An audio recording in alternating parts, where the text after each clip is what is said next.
because the goal is asset stripping and neo-feudalization. Well, it's a con. It's to take your assets and wealth. And that's the simple. It's very simple. Somebody's making money in this equation, and it's not the people. No, it's the folks who are organizing the con game. They're, of course, making out like bandits during this process. And they every time they introduce a new fund, whether it's the Exchange Rate Stabilization Fund or the Emergency Fund A or the Emergency Fund B, these are all meant to just create more legs of the con game, to create more fees for the con artists, and to bankrupt the poor suckers like the Europeans who are getting conned by this unmerciful confiscation of wealth. So the short change game. Remember, a lot of money has to keep on changing back and forth. You have to say, here's 10, and you give me 9 back, and I give you 10, and blah, blah, blah, and they keep on changing money. So you get very confused over how much you actually owe and who owes who what and whose money is that and that.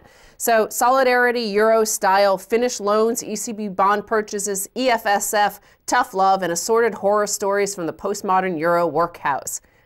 So this is about Greece. Now I want to show you another more short change con operation.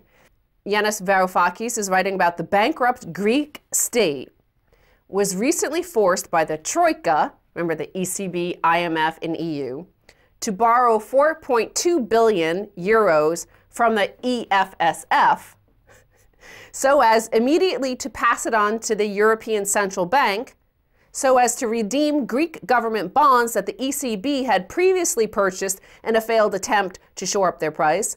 This new loan boosted Greece's debt substantially, but netted the ECB a profit of around 840 million euros, courtesy of the 20% discount at which ECB had purchased these bonds. Right, and that profit is not used to offset the austerity measures. It goes into the pockets of the administrators and the technocrats for organizing this con game. Well, that's what I'm saying. That's the $10 in paper moon that Ryan O'Neill and his daughter Tatum walk away with. They come out, they've stolen the money from the gas station. They walk away with the $10, and the woman is left there confused. The same here, as the Greek people are just confused. They don't know what's going on, but all they know is that they're 840 million euros shorter. Right.